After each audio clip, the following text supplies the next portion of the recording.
Coming up on our newscast tonight. Stephen Biegun, the U.S. Special Representative for North Korea, is visiting Seoul. He met with his South Korean counterpart and discussed denuclearization efforts. Biegun also had a meeting with Seoul's top diplomat and is scheduled to meet with South Korean Unification Minister on Tuesday. South Korean stocks continue to slide. On Monday, the nation's benchmark index, the KOSPI, closed below the 2,000 mark for the first time in 22 months. It's the last day of the National Assembly's inspection of the current administration. The Unification Ministry was in the hot seat with a focus on the president's ratification of the Pyeongyang Declaration and an inter-Korean military agreement. News Center begins now.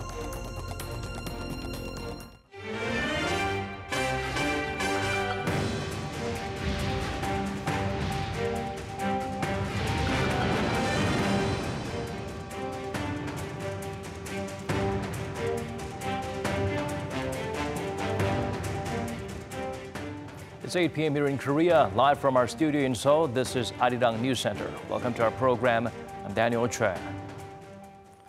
With a series of diplomatic events lined up in the next few weeks, Seoul and Washington continue close coordination. Nuclear envoys of the two countries met again amid the longer than expected silence over North Korea-U.S. working level and senior level talks.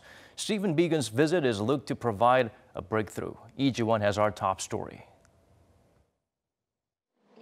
It's only been a week since South Korea's nuclear envoy was in Washington. But his counterpart, U.S. Special Representative for North Korea, Stephen Biegun, came to Seoul on Sunday for another round of face-to-face meetings. Biegun and Lee Do-hoon, Seoul's Special Representative for Korean Peninsula Peace and Security Affairs, met for the 12th time Monday morning to discuss the latest developments in the denuclearization talks. We have a shared goal here, which is to bring an end to 70 years of war and hostility on the Korean Peninsula.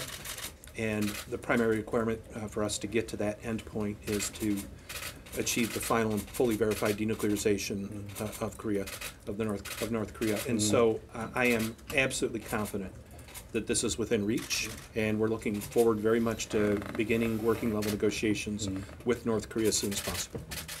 The two are expected to have discussed the progress made so far on the high-level and working-level talks announced by Pyongyang and Washington. And with the U.S. midterm elections coming up next week, it's also expected they talked about how Washington will approach negotiations with the North post-election, as well as an analysis of the latest moves by Pyongyang, such as its vice foreign minister's visit to Russia. They are also likely to have touched on how sanctions fit into inter-Korean cooperation plans, like building railroad connections and forestation, areas where those plans violate international sanctions and where there need to be exemptions. Prior to the meeting, Lee told reporters that Biegun himself suggested that he come to Seoul and that they still have a lot they couldn't get to during their encounter last week. Biegun's sudden visit prompted speculation that something big could be imminent or that he might hold working-level talks with his North Korean counterpart. But a senior South Korean official denied those possibilities.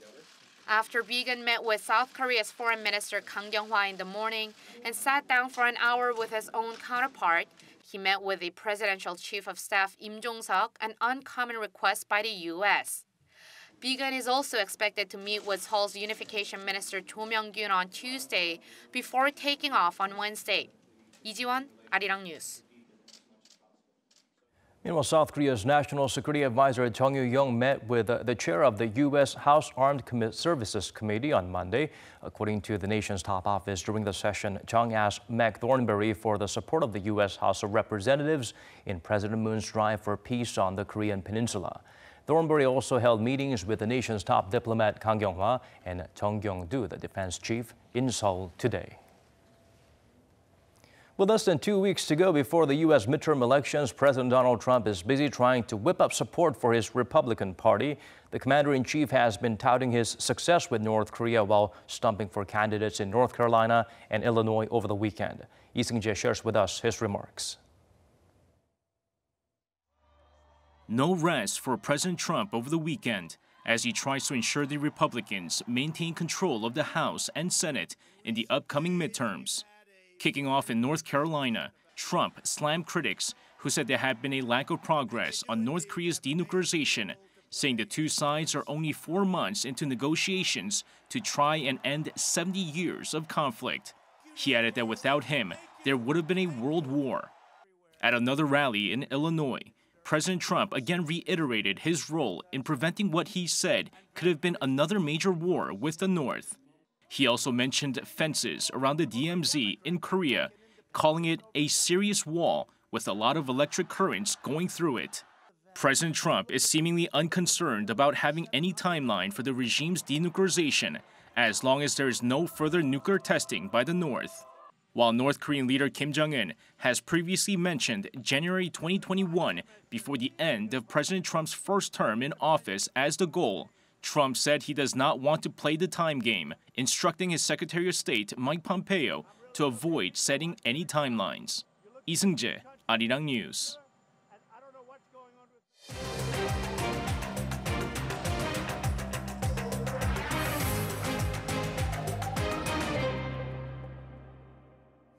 The nation's stocks slide Monday with the benchmark index closing at the lowest level this year. This comes despite the government's announcement of injecting funds to help stabilize the market. Kim Hye-sung breaks down the numbers for us. For the first time in 22 months, South Korea's main index has closed below the 2,000 mark. On Monday, the benchmark KOSPI closed at 1996, down 1.5% and marking a fifth straight session of declines. The tech-heavy KOSDAQ plunged by over 5%, closing below 630, the lowest figure since August 2017. For the eighth straight session, foreigners were net sellers, letting go of $140 million worth of Korean stocks. Local institutions purchased shares worth nearly $558 million, but selling by individuals totaled almost $427 million. The sell-off came despite the government's announcement that it'll help stabilize the market. At a meeting with the Financial Supervisory Service and the Korea Exchange on Monday morning, Financial Services Commission Vice Chairman Kim Yong-bum said the government will set up a $438 million fund to invest into undervalued local stocks and inject it as soon as November. Sluggish quarterly earnings from US and Chinese companies weighed on market sentiment heavily. The fear is growing that escalating US-China trade tensions will affect the global economy and Korea's export-driven economy, not to mention other headwinds like the Fed's rate hike and a slowing local economy. There is no good news to lift up investor sentiment. On Friday, the Dow shed 1.2%, while the Nasdaq fell 2% on disappointing earnings from companies like Amazon and Google's parent Alphabet. The S&P also dropped 1.7%. China's stocks closed 2% lower Monday, led by losses in the life insurance and financial sectors. Kim Hye-sung, Arirang News. The National Assembly officially wraps up its annual audit of government ministries and agencies today. Lawmakers focused on President Moon Jae-in's ratification of the Pyeongyang Declaration and the Inter-Korean Military Agreement. Kim Mo-gyun has the latest from Parliament. On the last day of the parliamentary inspections, the Unification Ministry is under the spotlight with rival parties scrutinizing the Moon Jae-in administration's policies on North Korea. Most of the debate centered on President Moon's ratification of the Pyeongyang Declaration and the Inter-Korean Military Agreement. Opposition lawmakers once again slammed the government for ratifying the documents without Parliament's consent, especially at a time when the Panmunjom Declaration from April is still on hold. I acknowledge the political significance of the Pyeongyang Declaration and the Inter-Korean Military Summit, but we cannot say that their ratification by the President guarantees their legal validity because it did not follow the proper steps as stated in the Constitution. The Blue House's unilateral decision to ratify the agreements is wrong. The ruling party explained that the ratification of the Panmunjom and the Pyeongyang declarations have different legal contexts and called on the government to clarify the differences. The Panmunjom Declaration includes agreements that put a financial burden on the nation or the public, so it requires Parliament's ratification. But the follow-up Pyeongyang Declaration does not include such specifics. That is why the President ratified it himself, am I right? Over at the audit of the Ministry of Economy and Finance, lawmakers clashed over the government's minimum wage hike, the high jobless rate, and especially over its income-led growth policy. While the ruling party claims that the income-led growth policy is crucial to changing and boosting the nation's economy, the opposition parties said that it should be scrapped because it's unfair and because of the country's high dependence on exports. At the Legislation and Judiciary Committee, the debate centered on the power abuse scandal involving the Supreme Court and its former Chief Justice, who has been accused of using high-profile trials as leverage in possible negotiations with the former Park Geun-hye administration. Most of the parliamentary committees will conclude their audits on Monday, but 3 committees will keep going until November 7th. The National Assembly will now get ready to begin the review of the nation's budget for next year. Kim Mo-gyun, Arirang News.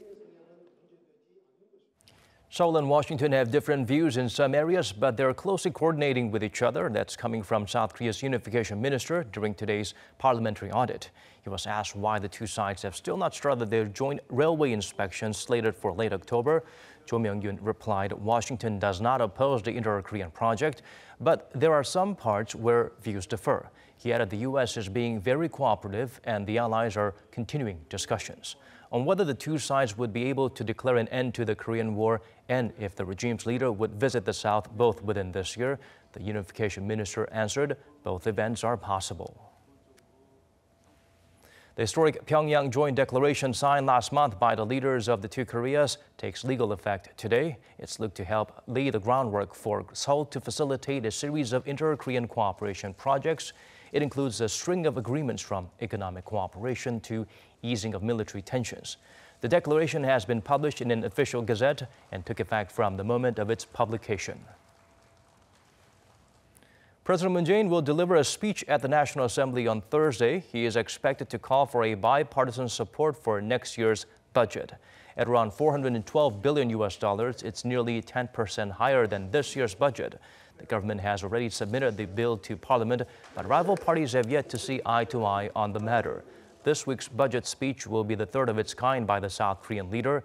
He last addressed lawmakers in June 2017 for the passage of his administration's request for a supplementary budget. President Moon spoke about the financial irregularities and fraud discovered recently at kindergartens across the country. During a meeting with his top aides today, he ordered related ministries to come up with corrective measures to reinforce proper accounting practices. The government learned recently that the principals and owners of thousands of kindergartens use tuition money for their personal expenses. The president pointed out the focus should be on the children's safety and happiness, and there must always be ways to improve the kindergarten's management as well as conditions for the teachers. Moon added his administration wants to move faster to improve Korea's childcare services. The nation's yearly cumulative exports surpassed $500 billion as of 5:05 p.m. today. According to the Trade Ministry, the nation sets a new record for achieving such annual feat in October. The ministry says that the nation's annual export may set a record for the largest amount of exports at the end of the year. The ministry added that despite the ongoing trade war between the U.S. and China and rapid changes in the global finance market, South Korea's exports show strong numbers thanks to diversification of export products and utilization of the free trade agreement. An Indonesian airplane with more than 180 passengers on board crashed into the sea shortly after taking off Monday morning. Rescue operations are underway, but there have been no official word on casualties. For details, we turn to our Kan Young-woo. A Lion Air passenger aircraft carrying 189 people on board crashed into the sea off the island of Java shortly after taking off from Jakarta on Monday morning. The Indonesian Disaster Mitigation Agency said that the Lion Air flight JT610 lost contact with the ground control tower 13 minutes after takeoff. Search and rescue operations are underway at the crash site. Bodies have been found, but officials are yet to identify any of them. According to the country's finance ministry, 20 ministry officials were on the flight. We have found a few IDs, passports, driver's licenses, health insurance cards, and bank account books. Today, we have also been aided by the military and police. We have deployed 150 search and rescue personnel and another 150 staff from the military and police. Family members turned up at the Deputy Emir Airport in Pangkal Pinang, where the plane was headed, but no official announcement regarding the passengers has been released yet. Identified as a Boeing 737 MAX 8, the brand new aircraft was bought earlier this year by Lion Air, and its flight captain and co-pilot together had a combined total of 11,000 hours flying time. The cause of the crash is still unknown, as the plane's black box has not been found yet. Kanyong, Arirang News. Moving on to other stories now, it's the so-called job season here in Korea. During this time, companies recruit new employees in one large batch, with thousands of applications coming in, and some companies are now conducting interviews using artificial intelligence software. The new tech has so far received mixed reactions. Oh Se-young sheds light on the pros and cons of leaving this task to machines. University student Cho Lee-won is applying for a programming job at one of Korea's largest IT companies. He was recently surprised to discover his interviewer would not be a company official, but an artificial intelligence program. There's suddenly a lot more to prepare for, because the computer will notice my expressions, words, and even pauses, so I need to practice controlling them. This year, about 500 companies, from retailers to engineering firms, have adopted the AI recruitment system, with about 50,000 applicants sitting down for an automated interview.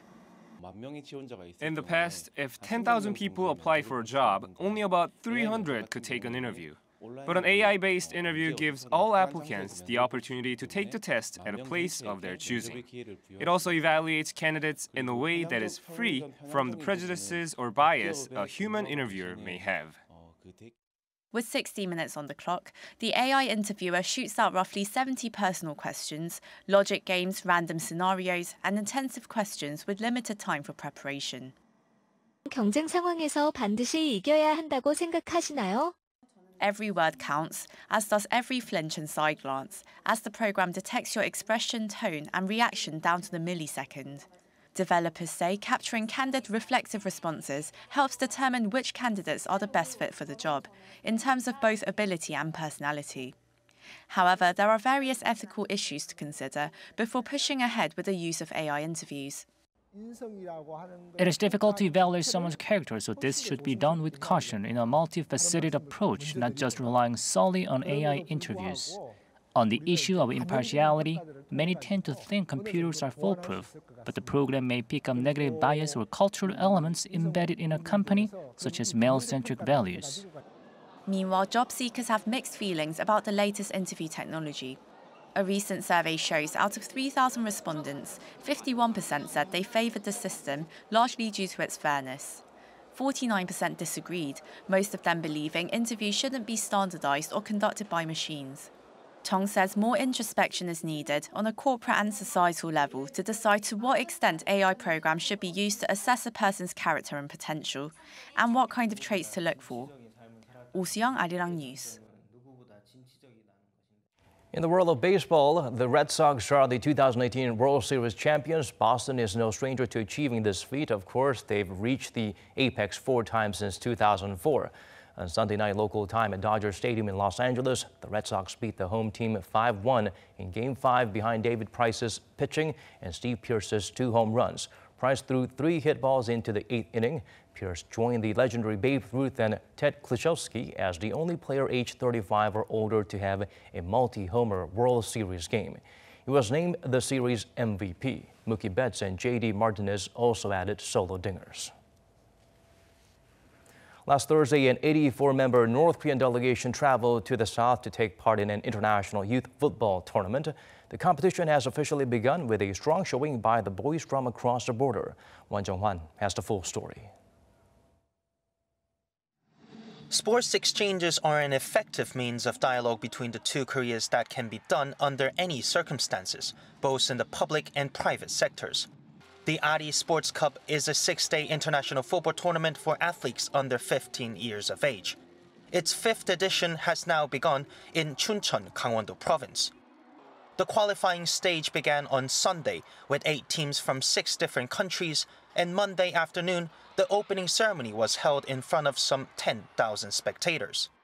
To commemorate the exchange between the two Koreas, the opening match was between a team representing South Korea's Gangwon-do Province and one of the 3 North Korean teams, one called April 25th.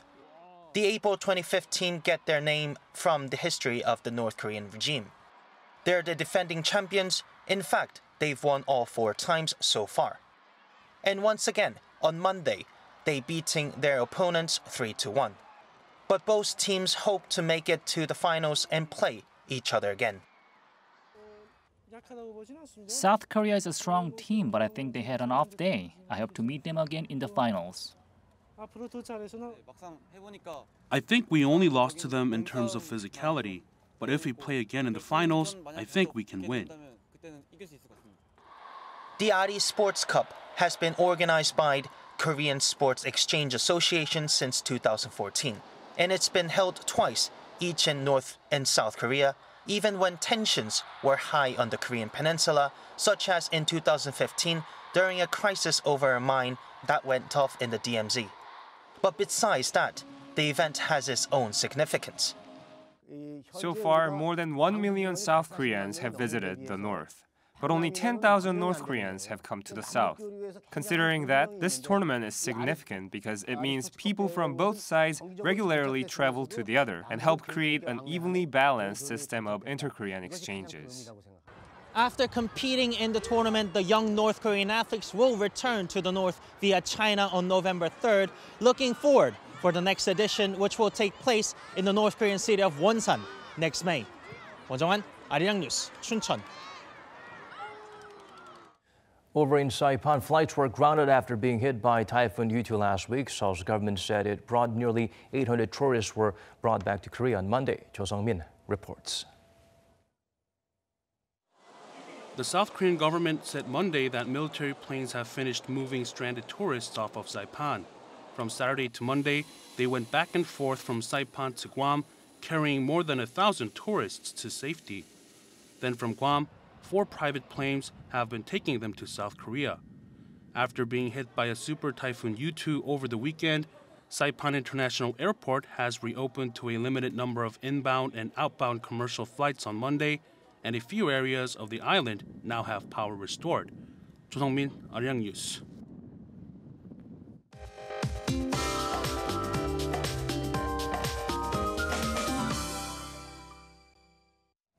Time to turn to Michelle Bach at the Weather Center for the updates you need.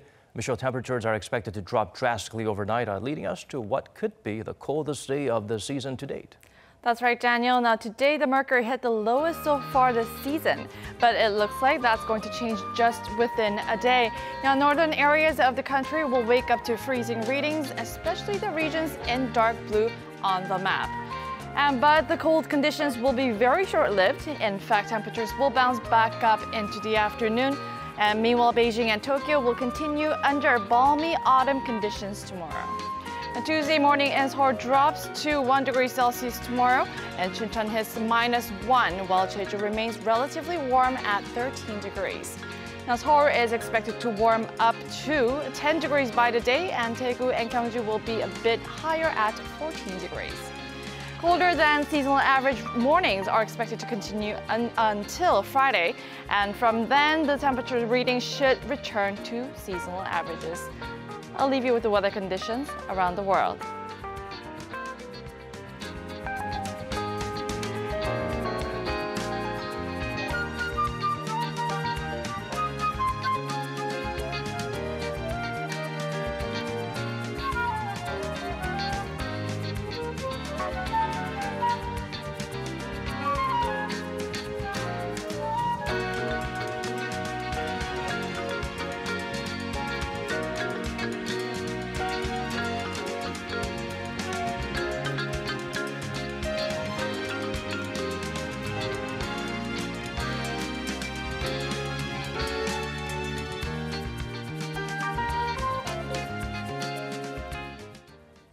That's all we could pack into our newscast at this hour. As always, thanks for staying with us.